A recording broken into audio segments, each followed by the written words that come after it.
Class 10-এর chapter 4 life science, class 10-এর chapter 4 life science অভিব্যক্তি। তোমরা সবাই মন দিয়ে শোনো আর লেখো, আর সবাই লাইক আর সাবস্ক্রাইব দিয়ে দাও। অভিব্যক্তি হলো যখন জীব পরিবর্তনশীল পরিবেশের সাথে সুষ্ঠুভাবে খাপ খাইয়ে চলতে পারে বা সঙ্গতি বিধান করে চলতে পারে, তখনই তাকে অভিব্যক্তি বলা হয়। আর অভিযোজন হলো জীব যখন পরিবেশের সাথে সুষ্ঠুভাবে অভিযোজন করতে পারে এবং পরিবেশের সাথে সঙ্গতি বিধান করে নিজেকে টিকিয়ে রাখতে পারে, তখনই তাকে বলা হয় অভিব্যক্তি। জীব অনেক সময় নিজের খাদ্য সংগ্রহের জন্য পরিবেশের সাথে অভিযোজন করে, অর্থাৎ সে নিজের খাদ্য সংগ্রহ করার জন্য অভিযোজন করে।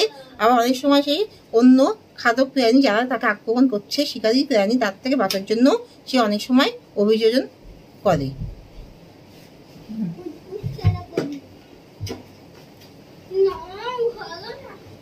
এখানে বিভিন্ন রকম প্রাণী কিভাবে পরিবেশের সাথে অভিযোজন করে। মাছ তার পটকার সাহায্যে কিভাবে জলে অভিযোজন করতে পারে বিশ্লেষণ করো।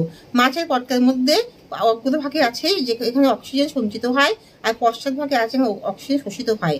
অর্থাৎ যখন অক্সিজেন সংগ্রহ হয় তখন সে মাছ হালকা হয়ে যায়, মাছের দেহ হয় এবং মাছ উপরের দিকে চলাফেরা করতে পারে। এবং যখন অক্সিজেন শোষিত হয় তখন সে ভারী হয়ে নিচের দিকে সে নেমে যায়। এবং এখানে পায়রার যে বায়ুথলি সেটা কিভাবে করে তাকে পরিবেশে অর্থাৎ আকাশে অভিযোজন করতে সহায়তা করে। এখানে পায়রার বায়ুথলিতে অক্সিজেন ভর্তি থাকে এবং যা তাকে হালকা করে আকাশে তার দেহকে হালকা করে দেয় এবং সে আকাশে চলাফেরা করতে পারে। এবং ক্যাকটাস গাছ হলো শুষ্ক। ক্যাকটাস গাছ কি করে পরিবেশে অভিযোজন করতে পারে? ক্যাকটাস গাছ হলো শুষ্ক গাছ এবং বালুভূমি অঞ্চলে এই গাছ হয়, শুষ্ক অঞ্চলে এই গাছ হয়। এই গাছের কাণ্ড রসালো হয়, কাষ্ঠল হয় এবং সবুজ হয়। কাণ্ড রসালো হয়, সবুজ হয়, কাণ্ড কাষ্ঠল হয়, পুরু হয় এবং এই গাছ পরিবেশের সাথে অভিযোজন করতে পারে।